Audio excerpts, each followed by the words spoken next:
بسم اللہ الرحمن الرحیم۔ السلام علیکم ورحمۃ اللہ وبرکاتہ۔ الحمد للہ وکفی وسلام علی عبادہ الذین اصطفی، اما بعد۔ حاضرین و ناظرین، یہ درس نمبر 1637 ہے اور آج ہم سورۃ الاحزاب مدنیہ کی تفسیر کا آغاز کر رہے ہیں اور سورۃ الاحزاب کی ابتدائی 3 آیتوں کی تلاوت کر رہے ہیں اور اس کی تشریح۔ چلیے سب سے پہلے ہم ان 3 آیتوں کی تلاوت کرتے ہیں، لفظی ترجمے اور ترجمے کے بعد تشریح کرتے ہیں۔ اعوذ باللہ من الشیطان الرجیم، بسم اللہ الرحمن الرحیم۔ یا ایہا النبی اتق اللہ ولا تطع الکافرین والمنافقین ان اللہ کان علیما حکیما واتبع ما یوحى الیک من ربک ان اللہ کان بما تعملون خبیرا وتوکل علی اللہ وکفی باللہ وکیلا، صدق اللہ العظیم۔ لفظی ترجمہ یوں ہے، یا ایہا النبی، اے نبی، اتق اللہ، اللہ سے ڈریں، ولا تطع، اور آپ اطاعت نہ کریں، الکافرین، کافروں کی، والمنافقین، اور منافقوں کی، ان اللہ، بے شک اللہ، کان علیماً، خوب جاننے والا ہے، حکیماً، بڑی حکمت والا ہے۔ واتبع، اور آپ پیروی کریں، ما، اس چیز کی کہ جو یوحا، وحی کی جاتی ہے، الیک، آپ کی طرف، من ربک، آپ کے رب کی طرف سے، ان اللہ، بے شک اللہ، کان بما، ہے ساتھ اس کے جو، تعملون، تم کرتے ہو، خبیراً، خوب خبردار۔ وتوکل، اور توکل کیجیے، علی اللہ، اللہ پر، وکفی باللہ، اور کافی ہے اللہ، وکیلا، کارساز۔ ترجمہ یوں ہے، اے پیغمبر، اللہ سے ڈرتے رہیے اور کافروں اور منافقوں کا کہا نہ مانیے، بے شک اللہ جاننے والا اور حکمت والا ہے۔ اور جو کتاب پیغمبر آپ کو آپ کے رب کی طرف سے دی گئی، وہی کی جاتی ہے، اسی کی پیروی کیجیے، بے شک اللہ تمہارے سب اعمال سے خبردار ہے، اور اللہ پر بھروسہ رکھنا، اور اللہ ہی کافی کارساز ہے۔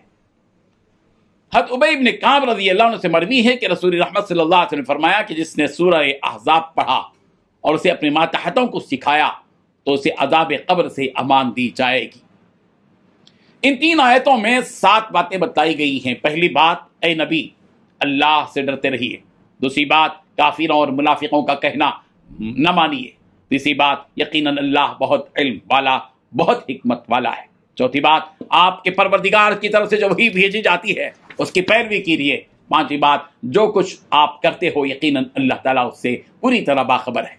چھٹی بات، اللہ تعالیٰ پر بھروسہ رکھیے۔ ساتویں بات، کام بنانے کے لیے اللہ تعالیٰ کافی ہے۔ بزرگان محترم، پچھلی سورت کی آخری آیت میں اللہ تبارک و تعالیٰ نے نبی رحمت صلی اللہ علیہ وسلم کو ان کفار و مشرکین سے اعراض کرنے کا حکم فرمایا۔ ان آیتوں میں مزید احکامات دیے جا رہے ہیں۔ سب سے پہلے نبی رحمت صلی اللہ علیہ وسلم کو تقوی یعنی پرہیزگاری اختیار کرنے کا حکم دیا جا رہا ہے کہ اے پیغمبر، یا ایہا النبی اتق اللہ، اے نبی، اللہ کا تقوی اختیار کیجیے۔ آپ ہماری اطاعت کرنے میں، فرائض کو ادا کرنے میں، حرام سے بچنے میں، اور آپ پر جو کام واجب کیے گئے ہیں یعنی تبلیغ دین وغیرہ، ان تمام چیزوں کو پورا کرنے میں اللہ تبارک و تعالیٰ سے ڈرتے رہیے۔ اس لیے کہ جب انسان میں اللہ سے ڈرنے کی صفت موجود ہوگی تب انسان کا سارے گناہوں سے بچنا ممکن ہو سکے گا، جس سے وہ اللہ تبارک و تعالیٰ کا قرب پا سکے گا۔ اس لیے کہ تقوی سے رب ذوالجلال کی نزدیکی اور اس کا قرب حاصل ہوتا ہے۔ اللہ تبارک و تعالیٰ نے اپنی آخری کتاب قرآن مجید میں ایمان لانے والوں کو تقوی اختیار کرنے کا بار بار حکم دیا ہے۔ سورہ بقرہ کی آیت نمبر 189 میں 189 میں کہا گیا، واتقوا اللہ لعلکم تفلحون، اللہ سے ڈرتے رہو، امید ہے کہ تم کامیاب ہو جاؤ۔ اور اسی سورت کی آیت نمبر 194 میں کہا گیا، واتقوا اللہ، اور ڈرو اللہ سے، وعلموا، اور جان لو، ان اللہ مع المتقین، کہ بے شک اللہ تقوی اختیار کرنے والوں کے ساتھ ہے۔ سورۃ الشعراء کی آیت نمبر 110 میں کہا گیا، فاتقوا اللہ واطیعون، تم لوگ اللہ سے ڈرو اور میرا کہنا مانو۔ سورہ آل عمران کی آیت نمبر 102 میں کہا گیا، ایمان لانے والوں سے خطاب کرتے ہوئے کہ یا ایھا الذین آمنوا اتقوا اللہ حق تقاتی، ایمان والو اللہ سے ڈرو جیسا کہ اس سے ڈرنے کا حق ہے۔ اور فرمایا کہ آپ ان کافروں اور منافقوں کی اتباع اور پیروی ہرگز مت کیجیے، ولا تطع الکافرین والمنافقین، نہ آپ کافروں کی اتباع کریں، نہ ان کی اطاعت کریں، اور نہ منافقوں کی اطاعت کریں۔ رسول رحمت صلی اللہ علیہ وسلم کو حکم دیا جا رہا ہے کہ وہ کافروں اور منافقوں کی پیروی نہ کریں، بلکہ اللہ تبارک و تعالیٰ نے وحی کے ذریعے سے جو احکامات دیے ہیں بس اسی کی پیروی کریں۔ سورۃ الانعام کی آیت نمبر 116 116 میں کہا گیا وَإِن تُطِعْ أَكْثَرَ مَنْ فِي الْأَرْضِ يُضِلُّوكَ عَنْ سَبِيلِ اللَّهِ، اور دنیا میں زیادہ لوگ ایسے ہیں کہ اگر آپ ان کا کہنا ماننے لگیں تو وہ آپ کو راہ سے بے راہ کر دیں۔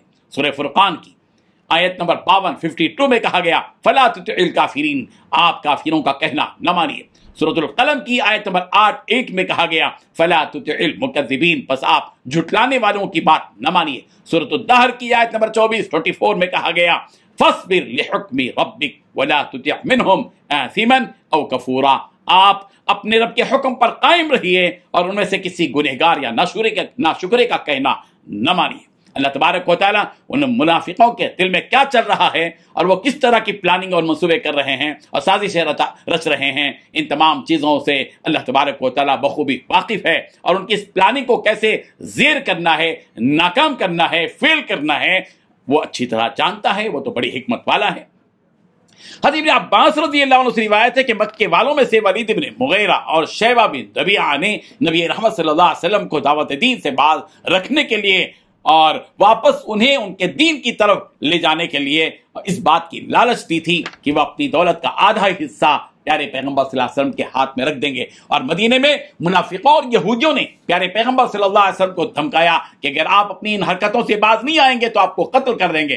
تب اللہ تبارک و تعالیٰ نے نبی کریم صلی اللہ علیہ وسلم کو حکم دیا یا ایھا النبی اتق اللہ، اے نبی آپ اللہ سے ڈریے، ان سے ڈرنے کی ضرورت نہیں، ان کش پندوں سے ڈرنے کی کوئی ضرورت نہیں ہے، آپ کو تو اس رب سے ڈرنا ہے جو زمین اور آسمان کا، سورج و چاند کا، ستاروں اور سیاروں کا، سمندر اور پہاڑ کا، درندوں چرندوں، انسانوں جنات اور جمادات و نباتات و حیوانات و حشرات الارض کا خالق اور مالک ہے، آپ کو اس سے ڈرنا چاہیے۔ ابن جریر رحمہ اللہ نے کہا کہ یہاں کافرین سے مراد ابی بن خلف ہے اور منافقین سے مراد ابو عامر راہب، عبداللہ بن ابی بن سلول اور جد بن قیس ہے۔ نبی رحمت صلی اللہ علیہ وسلم سے کہا جا رہا ہے کہ اے نبی آپ ان کی باتیں نہ سنیے اور نہ ہی ان پر عمل کیجیے، آپ کو تو اس قرآن پر عمل کرنا ہے جو آپ کی جانب اللہ تبارک و تعالیٰ کی طرف سے بھیجی جا رہی ہے۔ یقیناً اللہ خوب جانتا ہے جو کچھ بھی آپ اور مسلمان اس قرآن پر عمل کر رہے ہیں اس کے احکامات کی پیروی کر رہے ہیں۔ اللہ تبارک و تعالیٰ کو تمہارے ہر کام کی پوری خبر ہے۔ سورہ یونس کی آیت نمبر 109 میں بھی اللہ تبارک و تعالیٰ نے نبی رحمت صلی اللہ علیہ وسلم کو یہ حکم دیا وَاتَّبِعْ مَا يُوحَىٰ إِلَيْكَ، کہ آپ کی جانب جو وحی کی جائے بس آپ اسی کی اتباع کیجیے۔ اللہ تبارک و تعالیٰ نبی رحمت صلی اللہ علیہ وسلم سے کہہ رہے ہیں کہ اے نبی جب آپ کافروں کی خواہش کے خلاف اس قرآن پر عمل کرو گے تو آپ اللہ تبارک و تعالیٰ پر بھروسہ رکھ کر اپنا کام کیجیے، ان کافروں اور مشرکوں کی ذرہ برابر بھی فکر نہ کیجیے۔ آپ نے جب اللہ پر بھروسہ کر لیا تو بس اب اللہ ہی کے ذمے آپ کی حفاظت ہے اور وہ اکیلا ہی ان سب سے نمٹنے کے لیے کافی ہے، لہذا آپ بے فکر ہو کر دعوت دین کے اس فریضے میں جٹ جائیے، لگ جائیے، اپنی توانائی کو اسی پر صرف کیجیے۔ اللہ تبارک و تعالی ہم سب کو ان آیات سے سبق حاصل کرنے والا بنا دے، آمین۔ وآخر دعوانا ان الحمد للہ رب العالمین۔